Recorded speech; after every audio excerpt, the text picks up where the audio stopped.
அடிப்படை வசதிகளின்றி வெயிலில் தவிக்கும் சுற்றுலா பயணிகள், மனசாட்சியே இல்லாமல் படகு கட்டணத்தை உயர்த்திய திமுக அரசு.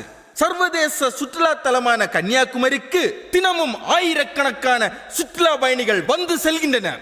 குமரியில் சுவாமி விவேகானந்தர் அவர்கள் தவம் செய்த புனிதமான பாறையில் விவேகானந்தர் நினைவு மண்டபம் கட்டப்பட்டு 1970ஆம் ஆண்டு அப்போதைய ஜனாதிபதி வி கிரி அவர்களால் திறந்து வைக்கப்பட்டது.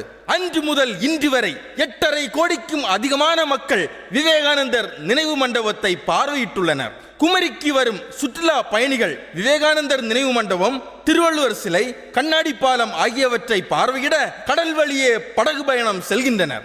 இதற்கென தமிழக அரசின் கட்டுப்பாட்டில் இயங்கும் பூம்புகார் கப்பல் போக்குவரத்து கழகம் படகு போக்குவரத்தை இயக்கி வருகிறது.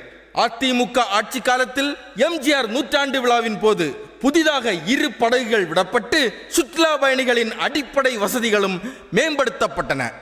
ஆனால் திமுக ஆட்சியிலோ குமரியில் பூம்புகார் கப்பல் போக்குவரத்து கழகத்தில் படகு ஏறி விவேகானந்தர் நினைவு மண்டபம் செல்லும் சுற்றுலா பயணிகள் வெயிலிலும் மழையிலும் கால்கடுக்க வரிசையில் நின்று பெரும் சிரமத்தை எதிர்கொள்கின்றனர்.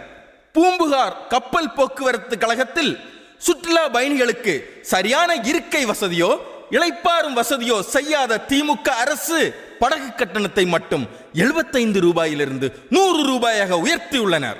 இதேபோல் பள்ளி மாணவ மாணவியர்களுக்கான கட்டணத்தையும் 30 ரூபாயிலிருந்து 40 ரூபாயாக உயர்த்தியுள்ளனர். திமுக ஆட்சியில் புதிதாக கட்டப்பட்ட கண்ணாடி பாலத்தின் பாதுகாப்பிலும் தொடர்ந்து சந்தேகம் எழுப்பப்பட்டு வருகிறது. சுற்றுலா பயணிகளின் படகு கட்டணத்தை உயர்த்திய விடியா திமுக அரசே, கடந்த ஜூன் 3ஆம் தேதி முன்னாள் முதல்வர் கருணாநிதி அவர்களின் பிறந்த நாளன்று திமுகவினர் கட்டணமே செலுத்தாமல் 2 படகுகளில் திருவள்ளுவர் சிலைக்கு சென்றதாக வரும் குற்றச்சாட்டுக்கு என்ன பதில்? திமுக அரசால் உயர்த்தப்பட்ட படகு கட்டண உயர்வை உடனே திரும்ப பெறுவதுடன் குமரியில் சுற்றுலா பயணிகளுக்கு அடிப்படை வசதிகளை மேம்படுத்தவும் வலியுறுத்துகிறேன்.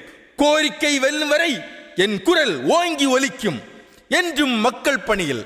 என் தளவாய் சுந்தரம், எம்எல்ஏ, கழக அமைப்பு செயலாளர், முன்னாள் அமைச்சர், குமரி கிழக்கு மாவட்ட கழக செயலாளர்.